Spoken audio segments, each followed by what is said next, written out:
समय सार परमागम गाथा नंबर 194 और उसके बाद का एक कलश 134 नंबर का कलश अपन कल तक चर्चा कर चुके हैं।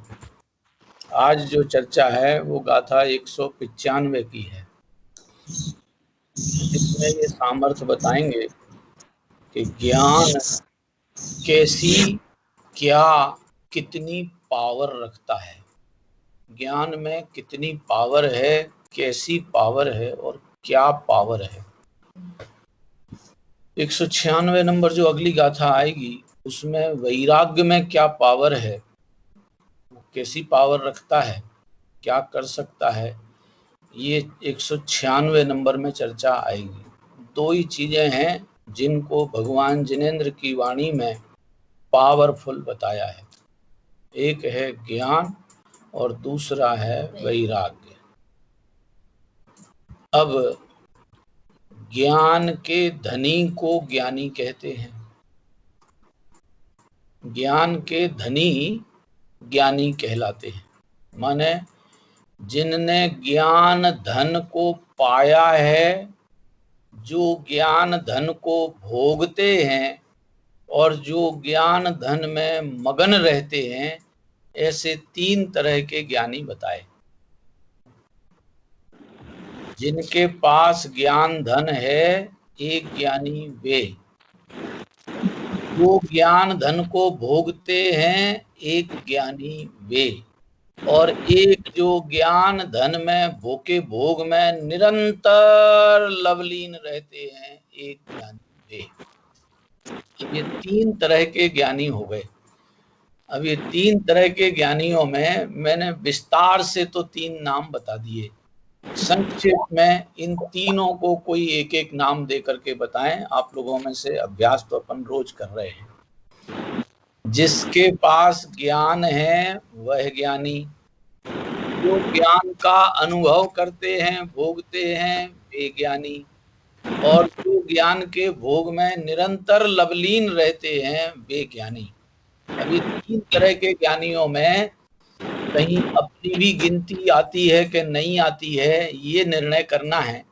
इसलिए पहले अपन ये नक्की करें कि ये तीन तरह के ज्ञानी कौन कौन होते हैं। हाँ जी, कोई बताएंगे तीन तरह के ज्ञानी? हाँ जी, हाँ जी बताइए। सभी जीव जो ज्ञान वाले हैं वो ज्ञानी, और सम्यक दृष्टि जो जीव हैं वो जिन्होंने अनुभव कर लिया है वो ज्ञानी, और सिद्ध भगवान जो निरंतर ज्ञान का उपयोग कर रहे हैं वो ज्ञानी। तीन तरह के ज्ञानी हो गए जी। उनमें इन तीन तरह के ज्ञानियों में सिद्ध भगवान कहो या अरिहंत भगवान कहो, वे दोनों एक से ही हैं। एक ही बात है। जो निरंतर ज्ञान का भोग करते रहते हैं वे हैं केवल ज्ञानी, और जिनने ज्ञान का भोग करना या अनुभव करना सीख लिया है वे हैं सम्यक ज्ञानी। और जिनके पास ज्ञान स्वभाव है वे ज्ञान स्वभावी ज्ञानी। अब इन तीन में अपनी भी कहीं लिस्ट में गिनती है कि नहीं है, तो ये नक्की करना है अपने को, क्योंकि हम भी कहीं इन तीन में पाए जाते कि नहीं, इन तीन क्वालिटियों में एक आध क्वालिटी अपने में भी है कि नहीं है, ये निर्णय करना है। सभी को बहुत गंभीरता से ये निर्णय करना है, तभी हम अपनी सामर्थ्य का उपयोग कर पाएंगे। क्योंकि यदि हमें ये लगता है कि हमारे पास कहाँ है ये ज्ञान, हमारे पास तो कहाँ ज्ञान है, हम तो कहाँ ज्ञानी हैं, यदि ये लगता रहेगा तो फिर हम ज्ञान के धनी, ज्ञान के भोगी और ज्ञान के निरंतर भोगी बन पाएंगे, देख पाएंगे, अनुभव कर पाएंगे या निरंतर लाभ ले पाएंगे, इसमें फिर किंतु परंतु ही लगेंगे।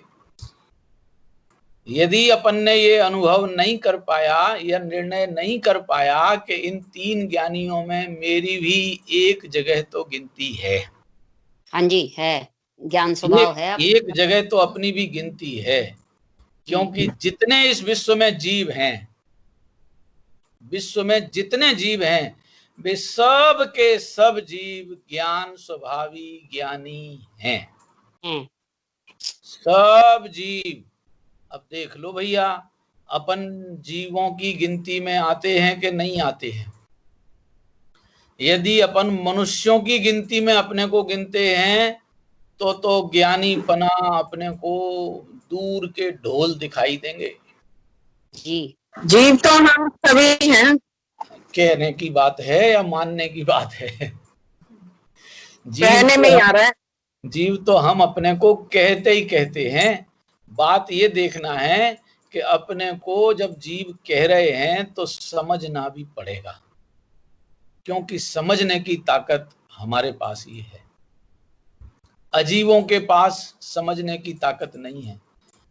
अजीव समझे तो जाते हैं मगर अजीवों को समझना नहीं आता।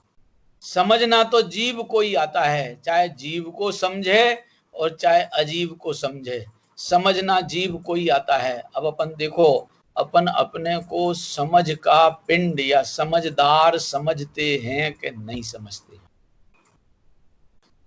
सामान्यतः तो ये देखा जाता है जितने मूर्ख होते हैं वे अपने को समझदार समझते हैं, और जितने समझदार होते हैं वे तो अपने को अल्प ज्ञानी, अज्ञानी, और हम तो भैया उनके सामने कितनी हैसियत रखते हैं ऐसा जानकर अपने को लघु गिनते हैं। लघु माने छोटा गिनते हैं, दीनहीन नहीं। सर्वज्ञ भगवान के ज्ञान के सामने 12वें गुणस्थान वर्ती मुनिराज भी अपने को अल्प ज्ञानी समझते हैं। कहाँ क्षयिक ज्ञान और कहाँ ये क्षयोपशम ज्ञान। 12वें गुणस्थान वर्ती मुनिराज को भी जब तक 12वां गुणस्थान है तब तक क्षयोपशम ज्ञान है। भले क्षयिक सम्यक दर्शन है और क्षयिक चारित्र है। देखो समझना जरा, 12वें गुणस्थान में क्षयिक सम्यक दृष्टि और क्षयिक चारित्रवंत ही पहुंचते हैं, मगर अभी क्षयिक ज्ञान नहीं हुआ है। क्षयिक ज्ञान केवल ज्ञान 13वें गुणस्थान में पहुंचने पर ही क्षयिक ज्ञान होता है। वे 12वें गुणस्थान वर्ती मुनिराज जो अब भी जस्ट केवल ज्ञान लेने वाले हैं, वे मुनिराज भी सर्वज्ञ भगवान के सामने अपने को अल्प ज्ञानी समझते, अज्ञानी जी, अज्ञानी अल्प ज्ञानी समझते हैं। अब जब 12वें गुणस्थान वर्ती मुनिराज क्षयोपशम ज्ञान में अपने को अल्प ज्ञानी समझते हैं, तो ये 6, 7वें गुणस्थान वर्ती मुनिराज, 5वें 4थे गुणस्थान वर्ती श्रावक, ये तो अपने को कितना ज्ञानी समझते हैं। ये तो समझते हैं कि अरे हमारे पास तो बूंद जितना ज्ञान है।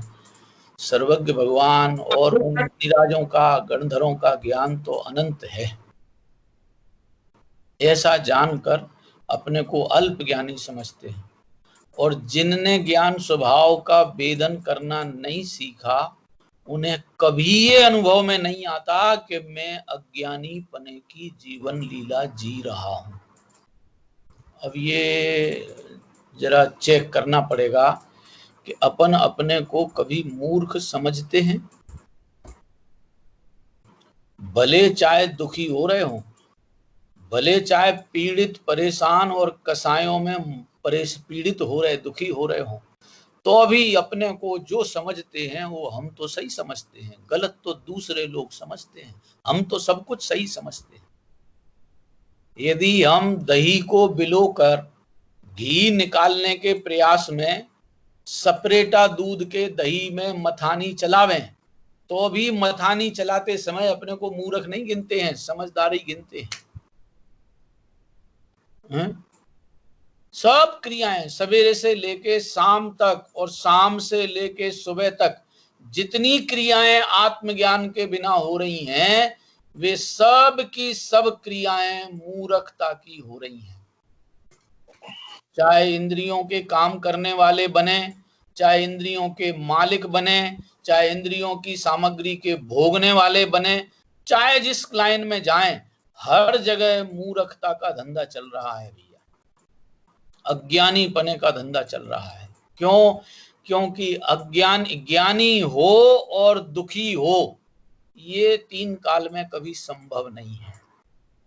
और अज्ञानी होए और सुखी हो जाए, ये भी 3 काल में संभव नहीं है। अब अपन देख लो, हमारे पास तो 1 लाख 2 लाख करोड़ 2 करोड़ रुपया है, इसलिए हम तो दूसरों की अपेक्षा सुखी हैं और सुखी होने का प्रयत्न कर रहे हैं। करोड़ से फिर अरब में, अरब से फिर खरब में घुसने के लिए तैयार हो रहे हैं, उसके प्रयास में लगे हैं। अब प्रयास में लगे लगे वो प्रयास सफल होगा कि नहीं होगा, ये तो उदय अनुसार चलता है, हमारी बुद्धि और हमारी ताकत से तो होता नहीं है।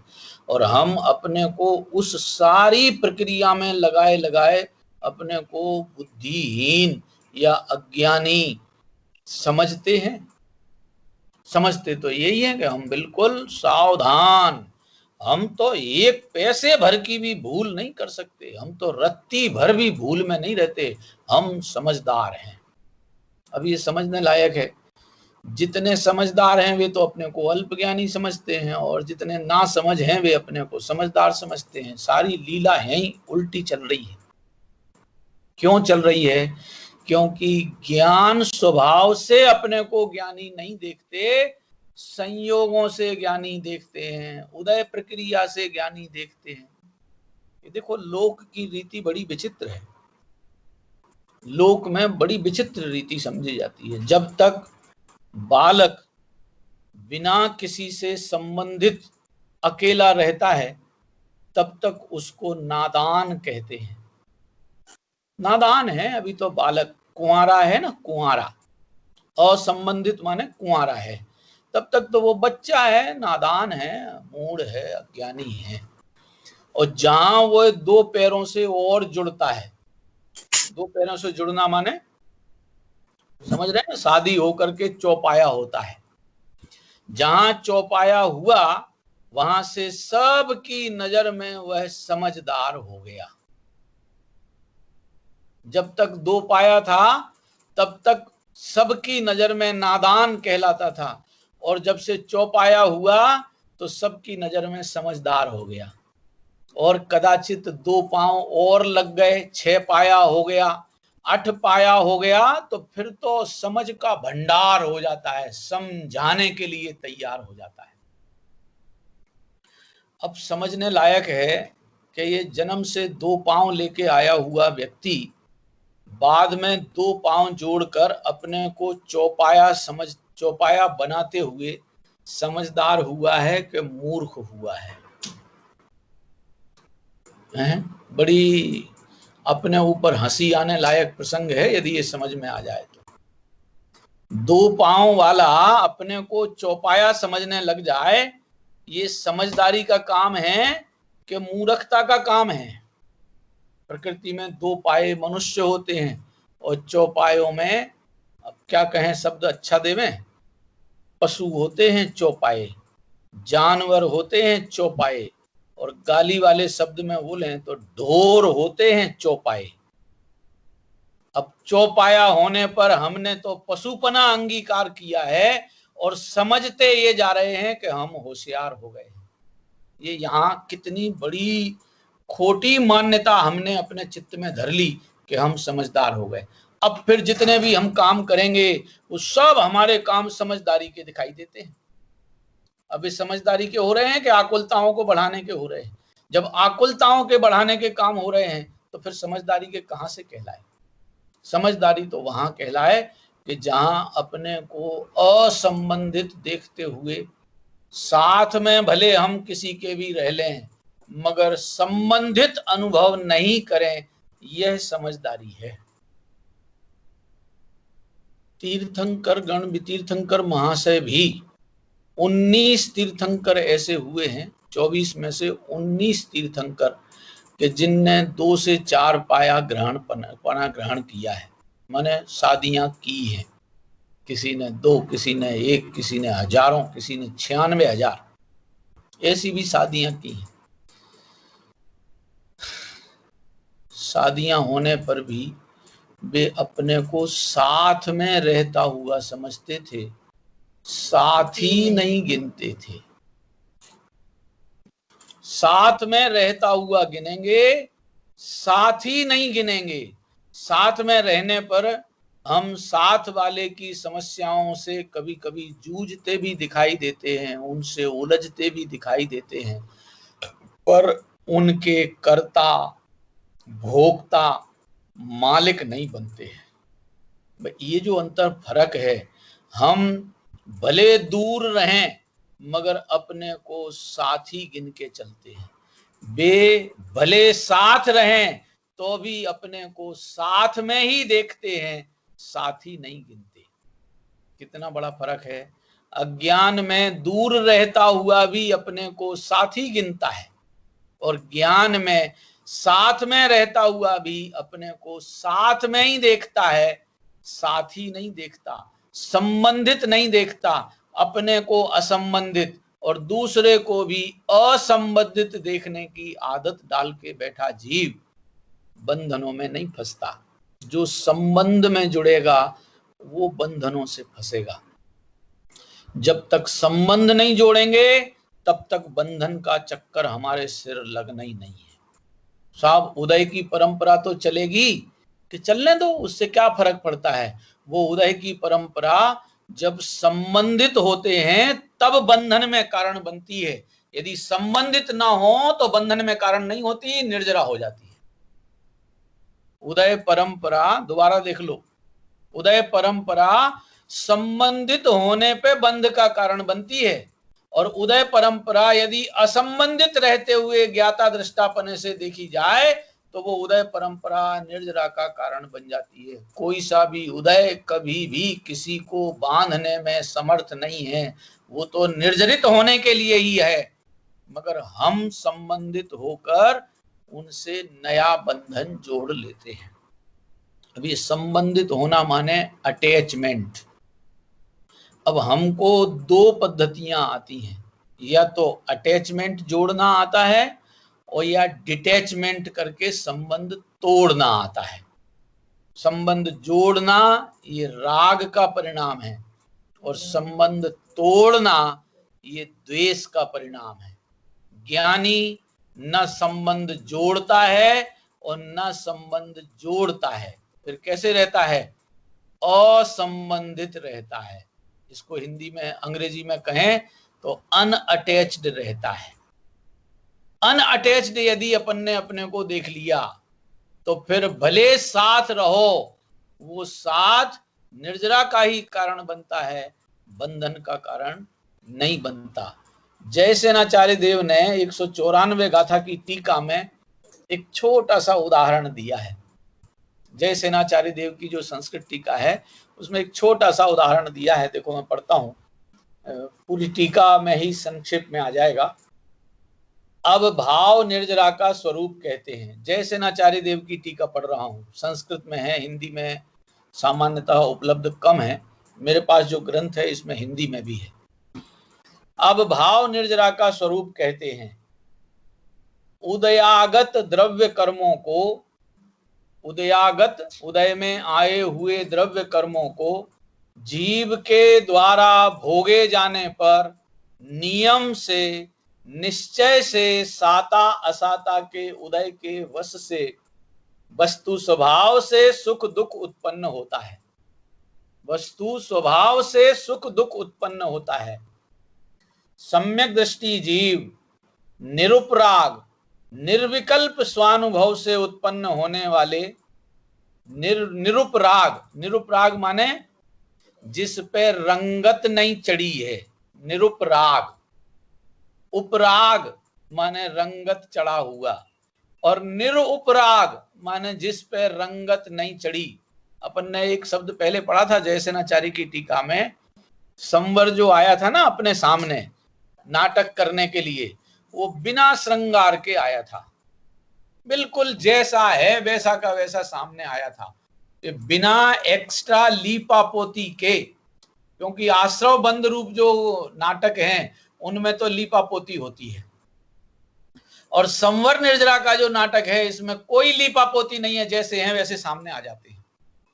निरुपराग माने बिना रंगत चढ़े, बिना अच्छा बुरे की कल्पना किए, निरुपराग निर्विकल्प स्वानुभव के द्वार से उत्पन्न होने वाले पारमार्थिक सुख से भिन्न उन सुखों अथवा दुखों की सम्यक उदीरना करता हुआ, सम्यक दृष्टि क्या करता है, उनमें पारमार्थिक सुखपना तो देखता नहीं है, सुखों अथवा दुख की सम्यक उदीरना करता हुआ, आए हैं जल्दी आकर उनकी निर्जरा करता हुआ, राग द्वेष न करता हुआ, हेय बुद्धि से वेदन करता है। तन्मय ना होकर मैं सुखी हूं, मैं दुखी हूं, इस रूप प्रत्यय से माने खोटी बुद्धि से अनुभव नहीं करता।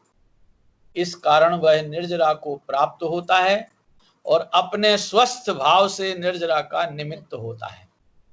परंतु मिथ्या दृष्टि के उपादेय बुद्धि से मैं सुखी हूं, मैं दुखी हूं, इस रूप प्रत्यय से माने खोटी बुद्धि से बंध का कारण होता है। विशेष यह है, अब ये उदाहरण दिया, बहुत छोटा सा उदाहरण है। विशेष यह है कि जैसे कोई भी चोर यद्यपि मरण को नहीं चाहता है, तथापि कोतवाल के द्वारा पकड़े जाने पर मरण का अनुभव करता है। देखो उदाहरण बहुत छोटा सा है और ये सम्यक दृष्टि पे घटाया जा रहा है। उदाहरण चोर का है और सम्यक दृष्टि की परिणति पे उदाहरण घटाया जा रहा है। आचार्य देवों को भी उदाहरण ढूंढने के लिए कहां कहां कैसे कैसे प्रसंग सामने मिलते हैं। कभी तो व्यभिचारी पुरुष का, व्यभिचारी स्त्री का, जार के साथ का स्नेह सम्यक दृष्टियों को उदाहरण के रूप में दिखता है। और आज कह रहे कोई भी चोर यद्यपि मरण को नहीं चाहता है, परंतु कोतवाल द्वारा पकड़े जाने पर मरण का अनुभव करता है। जिंदापने में मरण का अनुभव करता है, मर गए। अपन भी बोलते ना ऐसे ही कई बार, जब कोई अपने सामने भयानक प्रसंग आवे और अपन से वो भय दूर होता ना दिखाई देवे, तो उस समय अपने मुंह से निकल जाता, अरे राम अब तो मर गए, अब तो मर गए। अब ये मर गए जिंदापने में बोलते हैं कि मर जाने के बाद बोलते हैं? देखो कहां समझने लायक है, मर गए ऐसा अनुभव करते हैं।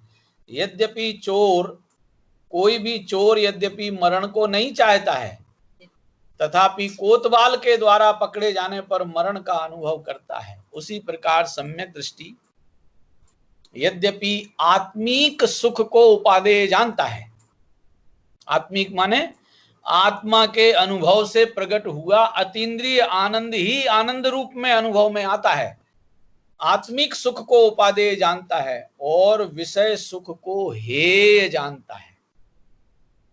विषय सुख को हेय जानता है, विषयों में सुख नहीं है और वो त्यागने योग्य ही है ऐसा जानता है।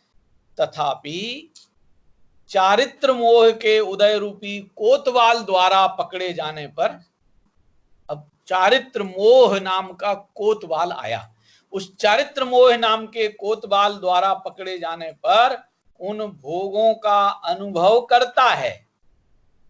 कैसे अनुभव करता है? जैसे कोतवाल द्वारा पकड़े जाने पर चोर मरण का अनुभव करता है, ऐसे ज्ञानी को उन चारित्र मोह के उदय में ग्रस्त होने के कारण, अभी पूरा चारित्र मोह नष्ट नहीं हुआ है, चौथे गुणस्थानवर्ती के अनंतानुबंधी संबंधी चारित्र मोह नष्ट हुआ है, पांचवें गुणस्थान के अनंतानुबंधी और अप्रत्याख्यान संबंधी चारित्र मोह नष्ट हुआ है, छठे सातवें गुणस्थान वाले मुनिराजों के अनंतानुबंधी, अप्रत्याख्यान और प्रत्याख्यान संबंधी चारित्र मोह नष्ट हुआ है, पर संजलन उनके भी अभी जिंदा है। तो ये जो चारित्र मोह है, इसका काम है कसायों की उत्पत्ति करना। चारित्र मोह कसायों को उत्पन्न करता है। अब संज्वलन संबंधी कसाय उत्पन्न हो तो वो तो पानी पे खींची हुई लकीर के समान तत्काल मिट जाती है। और प्रत्याख्यान संबंधी कसाय की जंजीर लकीर हो तो वो रेत पे खींची हुई लकीर के समान कुछ काल में मिट जाती है। अप्रत्याख्यान संबंधी कसाय की लकीर हो तो मिट्टी पे खींची हुई लकीर कुछ कालांतर महीने 2 महीने बाद वो लाइन पानी वानी के आने पर, लोगों के चलने फिरने पर वो मिट जाती है। पर यदि अनंतानुबंधी यदि कसाय की लकीर हो तो वो पत्थर पे खींची हुई लकीर के समान अमिट बनी रहती है।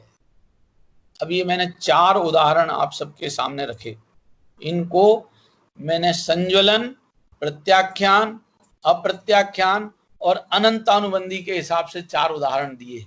ये समझ में आ जाए ना तो अपन इन कसायों के चक्र से बचने के लिए अपना पुरुषार्थ जागृत किए बिना नहीं रहेंगे। दोबारा मैं बताता हूं, संज्वलन कसाय का यदि उदय है तो वो पानी पे खींची हुई लकीर के समान तत्काल मिटने के लिए ही है।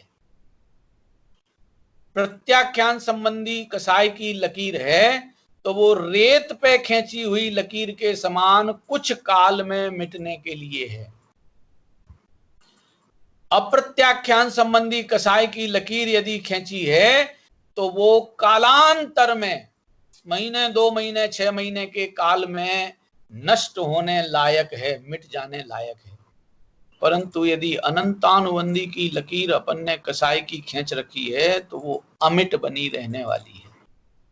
इसलिए हमको जो ज्ञानी जन बचने के लिए एक सलाह देते हैं, उपदेश देते हैं, संदेश देते हैं, जो भी समझना है वो अपन समझ लो कि ये अनंतानुबंधी संबंधी कसाय की लकीर जिसमें मेरा तेरा अच्छा बुरा ये अनंत करोड़ों अनंत अनंत कल्पनाएं खड़ी होती हैं, इन कल्पनाओं की लकीर से बचने के लिए एक ज्ञान स्वभाव को समर्थ गिनने की आदत डालना चाहिए। अब मैं आपसे पूछता हूं, 2 बार मैंने बताया, इनको अनंतानुबंधी, अप्रत्याख्यान, प्रत्याख्यान और संज्वलन की कसाय लकीरों के उदाहरण आप में से कोई बताइए। हाँ जी, 4 लकीरें आई, 2 बार मैंने बताई हैं, आप में से कोई भी इनको स्पष्ट करके बताएं। हाँ जी, अनंतानुबंधी की लकीर कैसी है? अनंतानुबंधी तो मतलब बहुत पत्थर पे खींची हुई लकीर के समान है, माने अमिट, अमिट है। हाँ, और फिर उसके बाद अप्रत्याख्यान, रेत पे खींची हुई लकीर के समान। काय की लकीर कौन के समान?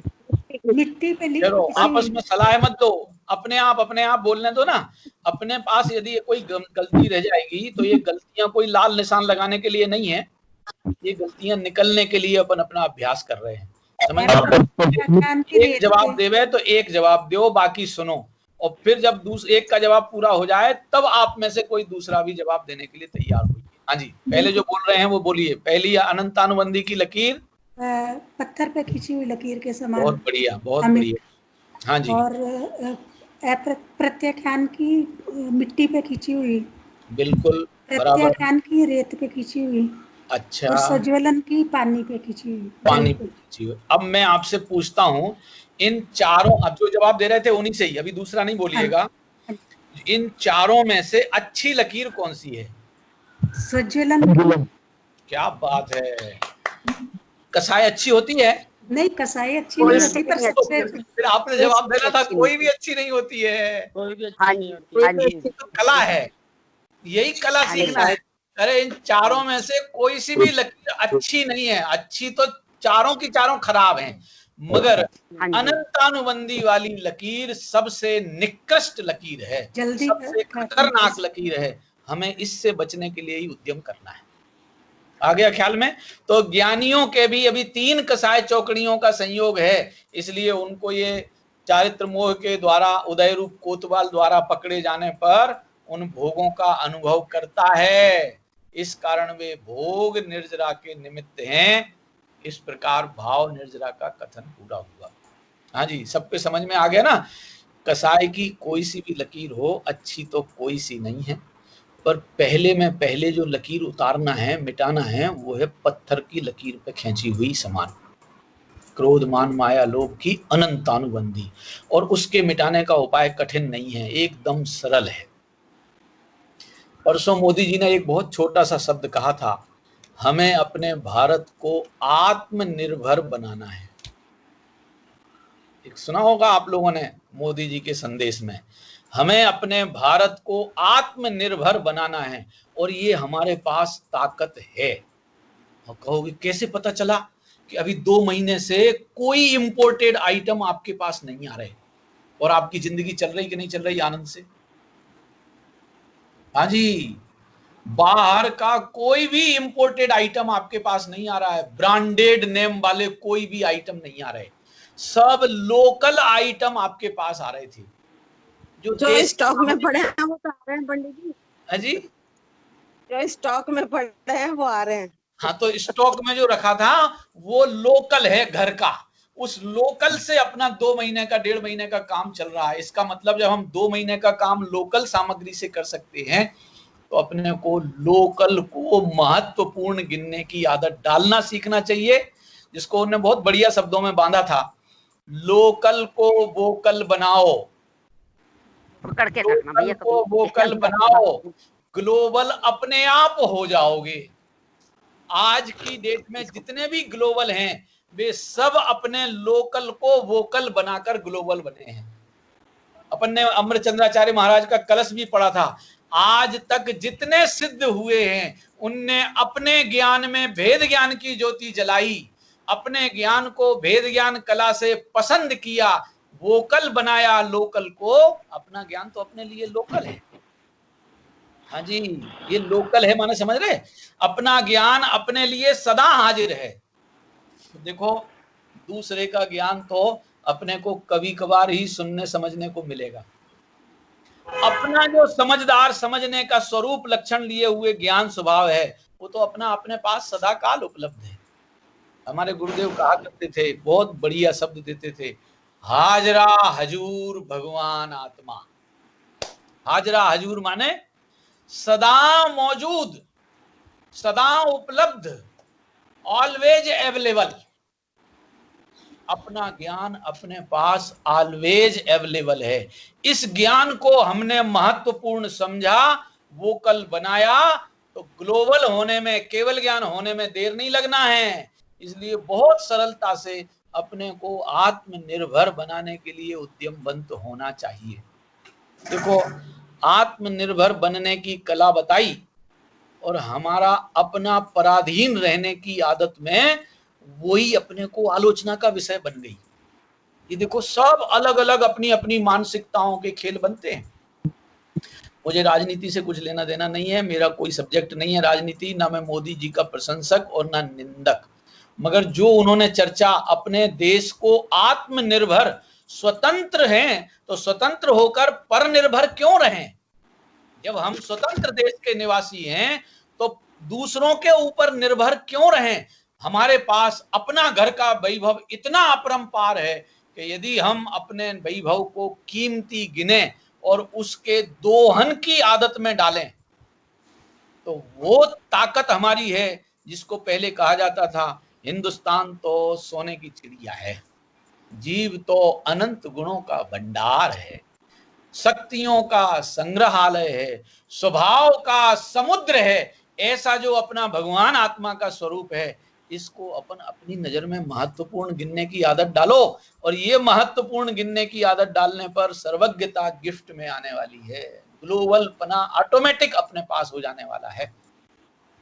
ये भारत देश को विश्व गुरु नाम सुना था, विश्व गुरु है ये भारत, और ये बन सकता है। कैसे बन सकता है? आत्मनिर्भरता की आदत अपन डालें, अपने को अपने दम पे अपने में पूरा गिनने की आदत डालें, तो ये मोह राग देश के अपने आप जितने भी नीच गलीच परिणाम है वे निकल जाएंगे और हमारी अंतरंग शुद्धता हमारे अनुभव में आ जाने लायक है। ये अपने ज्ञान का अद्भुत सामर्थ्य अपनाने लायक है। अब गाथा में पढ़ता हूँ, 195 नंबर की गाथा है। जरा ग्रंथ को इस पे कंप्यूटर पे लाइए, ग्रंथ को कंप्यूटर पे लाइए, पेज नंबर देख लीजिएगा कितना है पेज नंबर। गाथा नंबर 195। अथ ज्ञान सामर्थ्यम दर्शयति, अब ज्ञान की सामर्थ्य दिखाते हैं। जय विषमिव भुजंतो वेजो पुरुषोण मरण मुव्याधि, ओगल कम सुदयम भुंज दिनेव बज्जदे नाणी जह विषमुव भुंजंतो वेजो पुरुषोण मरण मुव आदि ओगलकम सुदयम भुंज दिनेव बज्जदे नाणी। ज्यों जहर के उपभोग से भी वैद्य जन मरता नहीं, त्यों उदय कर्म जु भोगता भी ज्ञानी जन बंधता नहीं। ज्ञान की कला कैसे बता रहे, उदाहरण दिया है, जैसे वैद्य जन जहर भक्षण करते हुए भी जहर के फल में मरते नहीं है। क्यों? क्योंकि वे उस जहर की जो मारक क्षमता है उससे बचना जानते हैं। ये आपने वैद्यों के नाम आए हैं उदाहरण, तो आपने सुना होगा एक क्या बोलते हैं जहरीला पदार्थ है नीला थोता, नाम सुना होगा आप लोगों ने, यदि किराने की दुकानों पे मिलता है नीला थोता। पहले जमाने में एक घरों में जो पुताइयां होती थी ना, पेंटिंग पुताई चूने से कलई से पुताई होती थी, तो उस पुताई में चूने के साथ मिलाया जाता था वो नीला थोता। वो नीला थोता इसलिए मिलाया जाता था, वो पूरा का पूरा जहर होता था। वो चूने में मिला करके जब उसको पोतते थे तो चूना होता था दूधिया रंग का, और नीला थोते में थोड़ा सा नीलापना भी होता है, तो वो दूध ब्लूइश माने जिसको कहें ना बिल्कुल व्हाइट कलर का चमचमाता हुआ भी होता था। और वो जहरीले नीले थोते की जहर के कारण छोटे मोटे कीटाणु दीवालों के आसपास नहीं आते थे। ये पुराने जमाने में नीला थोता यूज करते थे। आज भी तो ये जो पेंट वेंट बने बनाए आने लग गए, केमिकल डाल के कर रहे हैं, वो भी नीला थोता भी एक केमिकल के रूप में अपने यहाँ मिल मिला के आता होगा, अपने को पता नहीं है। वो जो नीला थोता है वो अकेला पेंट में यूज नहीं होता है, औषधियों में भी यूज होता है, दवाइयों में भी यूज होता है। आयुर्वेद की दवाइयों में कई जगह नीला थोता यूज होता है। एक जवाहर मोहरा कहलाता है, जहर मोहरा। ये सब महाकड़वे और जहरीले पदार्थ हैं, मगर वे उसकी मात्रा को जानकर उसमें अन्य रसायन मिला करके उस जहर से बीमारियां और बड़ी से बड़ी बीमारियों को दूर करने का उपाय निकाल लेते हैं। क्योंकि बीमारियों को निकालने का काम जहर के द्वारा ही किया जाता है। जहर ही जहर को मारता है। अब एक ही क्वालिटी का जहर, एक क्वालिटी का जहर चढ़ा है तो दूसरी क्वालिटी का जहर उसके सामने लाया जाएगा तो वो पहले वाला जहर मर जाता है। ये मोह का जहर उतारने के लिए हमें भेद विज्ञान का एक जहर ही नया डालना होता है। अब आप कहोगे कभी तो भेद ज्ञान को अमृत कहते हो, कभी भेद ज्ञान को जहर कहते हो। ये महामोह रूपी ज्वर को उतारने के लिए ये वैद्य जन ये कलाएं जानते हैं कि, और उस कलाओं को जानते हुए जब भी ये दवाइयां बनाते हैं वैद्य लोग, वो पहले स्वयं चखते हैं कितना अंश उसमें नीला थोता डालना, कितना अंश दूसरे रसायन डालना, कितना अंश दूसरे रसायन डालना। वे अंश मिला करके बार बार स्वयं अपने आप चेक करते हैं। ये मेडिकल इंस्ट्रूमेंट के, ये मेडिकल कंपनियों की जो दवाइयां हैं वे तो चूहों और खरगोशों पे चेक करते हैं, मेंढकों पे चेक करते हैं। ये आयुर्वेदिक जो दवाइयां हैं ये सब की सब वैद्य लोग स्वयं अपने ऊपर चेक करते हैं और वे खाकर उसका असर देखते हैं। असर देख करके ये इतनी बीमारी इस कारण से आ रही है तो इसमें इतनी मात्रा ज्यादा डाल दी जाए, कम कर दी जाए तो उससे वो बीमारी नष्ट होने का काम चालू होता है। हमारे पास में अपने वो भी रहते हैं, क्या बोलते हैं, अपने होम्योपैथ के डॉक्टर भी हैं, अभी यहीं रहते हैं, अपने आसपास में ही है, अपने यहीं रहते हैं गेवरा मोड़ पे ही। वो उनसे पूछो तो वो बताते हैं कि ये सब की सब दवाइयों को, जो दवाइयां हैं वो दवाइयां भी अपने आप में एक रूप से जहर ही हैं। एक जहर को मारने के लिए दूसरा जहर कितनी कम मात्रा में देने पर वो बीमारियों को निकालता है, ये सब वैद्य लोग जानते हैं और वो उपयोग करते हैं। तो वो वैद्य जहर का भक्षण करते हुए भी, क्योंकि बचने की कला जानता है, इसलिए मरता नहीं है। ज्यों जहर के उपभोग से भी वैद्य जन मरता नहीं, त्यों उदय कर्म जो भोगता भी, ऐसे ही ज्ञानी जन भी उदय में आए हुए कर्मों का भोग करता हुआ दिखाई देता है, उस समय भी ज्ञानी जन बंधता नहीं। वो भेद ज्ञान की कला जान लेने के कारण वो ज्ञानी बंधता नहीं है।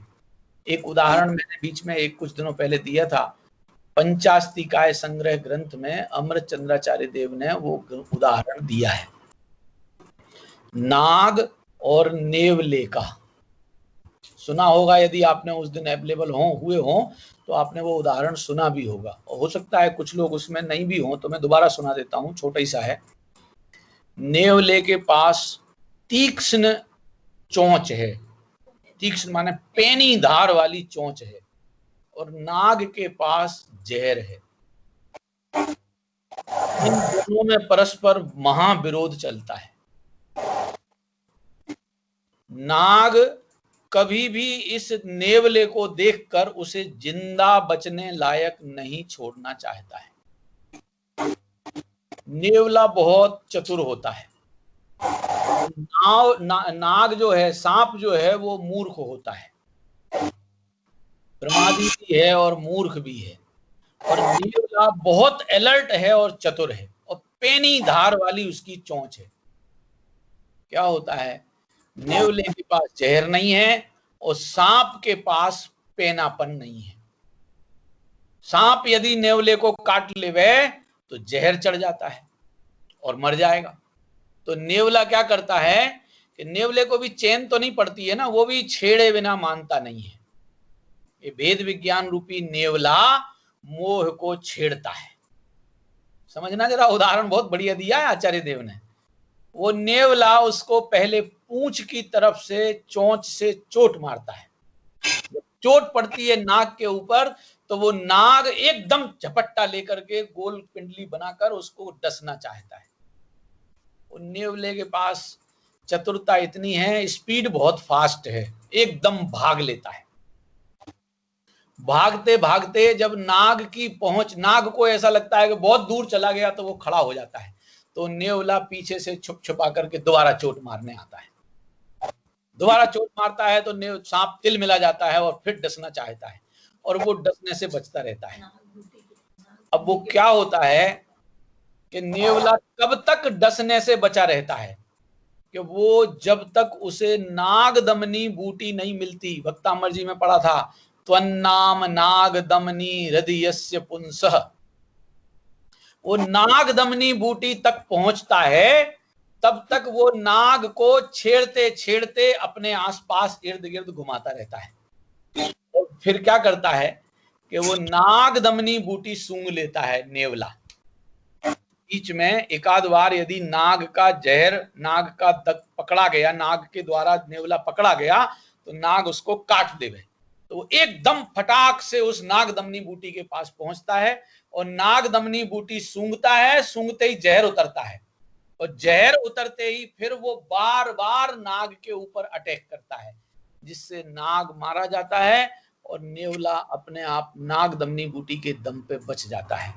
उदाहरण तो नाग की हत्या का है, मगर सिद्धांत ये समझना है, जिस मोह रूपी नाग ने हमें अनादिकाल से डस रखा है कि जिससे हमें अपनी ही सुध बुध नहीं आ रही है, तो ये भेद ज्ञान रूपी नेवला क्या, ज्ञान रूपी नेवला क्या करता है कि ये भेद ज्ञान कला जगाता है, भिन्नता की पहचान करता है। इसमें कोई पर वस्तु को अलग नहीं करना है, भिन्नता की कला जगाता है कि अरे जो ये मोह राग द्वेष रूप परमाणु परिणाम है, ये पहले तो पर परिणाम है, दूसरे पर आश्रित परिणाम है, तीसरे ये क्षणवर्ती संयोग हैं, और मैं तो अनादि अनंत ध्रुव चैतन्य लक्षण जीव निज पदार्थ हूं। ऐसा निज पदार्थ की होश जगी कि इस होश में ये मोह के जहर नष्ट हो जाते हैं। जब मोह का जहर नष्ट होता है तो ज्ञान का आनंद, अमृत पीने का लाभ ज्ञानी निरंतर लेते रहते हैं।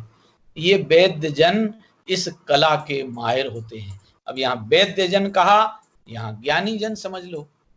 ज्ञानी जन जहर का उपयोग करते हुए भी जहर के दंड स्वरूप मृत्यु को प्राप्त नहीं होते, बच जाते हैं, जहरीला रोग और निकाल लेते हैं। उदाहरण देखिए, गाथा का अर्थ पढ़ता हूं। जिस प्रकार वैद्य पुरुष विष को भोगता हुआ अर्थात खाता हुआ भी मरण को प्राप्त नहीं होता, मरण को प्राप्त नहीं होता, उसी प्रकार ज्ञानी पुरुष उद्गल कर्म के उदय को भोगता है तथापि बंधता नहीं है। अभी उद्गल कर्म के उदय को भोगता, टीका भी छोटी सी है, थोड़ा सा ज्ञान का मजा ले लिया जाए जरा, अपना ज्ञान कैसे काम करता है। मोह के उदय काल में भी देखो, बाकी संयोगों का उदय काल तो बंधन का कारण नहीं पड़ता, बाकी कर्मों का उदय काल माने ज्ञानावरण, दर्शनावरण, अंतराय, वेदनी, आयु, नाम और गोत्र, इन 7 कर्मों का उदय काल बंधन का कारण नहीं होता। मोह के उदय काल में यदि जीव उसके वशीभूत हुआ, मोह के उदय काल में, अभी मोह का उदय तो 24 घंटे चल रहा है, साता वेदनी का उदय अदला बदली करके आता है, उच्च गोत्र नीच गोत्र का उदय भी अदला बदली करके आता है, आयु कर्मों के उदय भी कभी जब एक आयु कर्म का उदय चल रहा है तब दूसरी का आयुओं का उदय नहीं रहता। नाम कर्म में जब अनुकूल वेदनियम वाली अनुकूल क्या बोलते हैं पुण्य प्रकृतियां जब उदय में आती हैं तब प्रतिकूल वाली पाप प्रकृतियां उदय में नहीं आती हैं, उनमें तो क्रम पड़ता है। एक ज्ञानावरणी दर्शनावरणी अंतराय वाला मामला है, इनमें ज्ञान का पूर्ण रूप प्रकटपना नहीं हो पा रहा है, इनका क्षयोपशम चलता है। दर्शनावरणी कर्म का भी ऐसे ही क्षयोपशम चलता है, अंतराय का भी ऐसे ही क्षयोपशम चलता है। इनके क्षयोपशम और उदय काल में जीव को बंधने की बाध्यता नहीं होती है, बंधने की बाध्यता पड़ती है मोह कर्म के उदय होने पर। अब उस समय में मोह को मोह नहीं जानता, मोह को ज्ञान जानता है। अब ज्ञान जो मोह को जान रहा है, जैसे आंख काले रंग को जानने पर आंख स्वयं काली नहीं होती है। ये उदाहरण समझने लायक, आंख के द्वारा अग्नि दूर से देखी जाए, दूर अग्नि लगी है और वो दूर की अग्नि आंख द्वारा देखी जाए तो आंख में जलन नहीं होती है, आंख में आग नहीं लगती है, क्योंकि आंख उस अग्नि से तन्मय नहीं है, दूर है। ऐसा ज्ञान मोह को जानते काल में अपने को ज्ञान स्वरूप देख लेवे माने जबरदस्ती का मामला नहीं है उस समय ज्ञान ज्ञान रूप ही है। कितनी गजब कला है, ज्ञान में ज्ञायकता है और स्वच्छता है, ज्ञान में जानने की ताकत है और जानना स्वच्छ बना रहता है। ऐसा स्वच्छ बना रहता है कि जो ज्ञान में दिखाई दे रहा है, ज्ञान में जो दिखाई दे रहा है वो ज्ञान से अत्यंत दूर रहता है, जिसको कहते हैं परगेय समुदाय। ये मोह भी परगेय समुदाय है।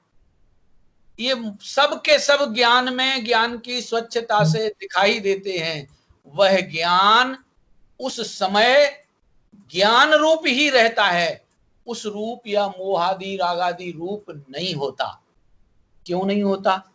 क्योंकि मोहादि जड़ पदार्थ हैं, उनमें ज्ञान है ही नहीं, और ज्ञान कभी जड़त्व को ग्रहण करता ही नहीं, ज्ञान तो सदाकाल ज्ञान रूप रहता है। ऐसा सदाकाल ज्ञान ज्ञान रूप रहता हुआ अपने को जानने लगा तो फिर ये मोह राग द्वेष आदि स्वयमेव ज्ञान का संयोग छोड़ के भी निकल के चले जाते हैं। थे तो संयोग में ही, मगर उनके वशीभूत हुआ ज्ञान दुखी हो रहा था, और जहां ज्ञान ने ज्ञान रूप अपने को जानने का काम चालू किया तो उनका वशीभूतपना नहीं रहा, और वशीभूतपना नहीं रहा तो मोह अपना साम्राज्य लेके चला जाता है। अनंतानुबंधी की चौकड़ी और दर्शन मोह के तीनों, इस 7 प्रकृतियां उपशम क्षय क्षयोपशम को प्राप्त हो जाती है। इतना बड़ा काम ज्ञान की ज्ञान रूपता देखने से है। तो अब अपन देखो अपने ज्ञान में ज्ञान है कि नहीं है। अपने ज्ञान में मोह दिखाई देता है, अपने ज्ञान में राग द्वेष दिखाई देते हैं, अपने ज्ञान में शरीर आदि दिखाई देते हैं, अपने ज्ञान में इंद्रियां दिखाई देती हैं, अपने ज्ञान में इंद्रियों के विषय दिखाई देते हैं, अपने ज्ञान में इंद्रियों के भोग दिखाई जनाई देते हैं। ज्ञान में ज्ञानमय बना रहता है, न इंद्रियों के भोग ज्ञान में घुसते हैं, न इंद्रियों के विषय ज्ञान में आते हैं, न इंद्रियां ज्ञान में आती हैं, न इंद्रियों वाला शरीर ज्ञान में आता है, न इंद्रियों को मिलाने वाले कर्म ज्ञान में आते हैं, और न उन कर्मों को बुलाने वाले मोह राग द्वेष ज्ञान में आते हैं। ज्ञान में ज्ञान दिखता है। अब देख लो भैया अपने ज्ञान में ज्ञान है कि नहीं है। जहां अपने ज्ञान में ज्ञान देखने का अभ्यास डाला, स्वयमेव ये मोहादि परिणाम अपने आप बाहर चले जाएंगे, हमें भगाना नहीं पड़ेगा। एक बार निश्चिंत होकर ज्ञान का विश्वास तो करो, ज्ञान को विश्वसनीय तो गिनो। ये ज्ञान को विश्वसनीय गिनने वाले ज्ञानी जन सब कर्मों की लड़ाई आराम से जीत लेते हैं और विजय को प्राप्त होकर सिद्धत्व को वर्ण कर लेते हैं। ये मजेदार लीला ज्ञान की सामर्थ्य की है। देखो टीका में लिखा है, बहुत बढ़िया टीका पढ़ देते हैं, 5 मिनट हैं। जिस प्रकार कोई विष वैद्य दूसरों के मरण के कारणभूत विष को भोगता हुआ भी, सामान्य जन यदि जहर खा ले तो मर जाएं, ऐसे विष को भोगता हुआ भी अमोघ विद्या की सामर्थ्य से, हाजी मिल रहा है, अमोघ विद्या माने रामबाण विद्या। रामबाण विद्या माने जिस बाण का कभी फेल नहीं होने का नियम है, जो बाण कभी फेल नहीं होता। बाकी दूसरे बाण चलाओ और वे टूट जाएं, खत्म हो जाएं, छिन्न भिन्न हो जाएं, पर रामबाण औषधि कभी भी फेल नहीं होती है, वो असर करती ही करती है। माने ये ज्ञान का ज्ञान रूप अनुभव ना, ये रामबाण औषधि है भैया। अमोघ रामबाण विद्या की सामर्थ्य से विष की शक्ति रुक गई होने से नहीं मरता, भोगते हुए भी विष की शक्ति रुक गई होने से मरता नहीं है। उसी प्रकार अज्ञानियों को रागादि भावों का सद्भाव होने से बंध का कारण, अज्ञानी जन रागादि भावों के सद्भाव के कारण पंचेंद्रिय भोग, चेतन अचेतन परिग्रहों का भोग, उद्गल कर्म का उदय, उसको माने ज्ञानी भोगे तो बंधे, अज्ञानी भोगे तो बंधे बिना रहे नहीं, और उसी भोग को ज्ञानी भोगता हुआ भी अमोघ ज्ञान की सामर्थ्य। क्या बात है, अपना ज्ञान कैसा वाण है, अमोघ वाण है। अमोघ वाण का मतलब ज्ञान रूप ही रहेगा। अरे ज्ञान मोहादि तो छोड़ो, मोह राग द्वेषादि भाव रूप होने की तो बात छोड़ो, ज्ञान दर्शन के साथ रहता हुआ दर्शन रूप भी नहीं होता। देखो क्या गजब लीला है। ज्ञान और दर्शन दोनों के दोनों चैतन्य गुण हैं। वो ज्ञान गुण दर्शन गुण को जानता है, दर्शन गुण की क्रिया को जानता है, मगर दर्शन गुण का काम नहीं करता।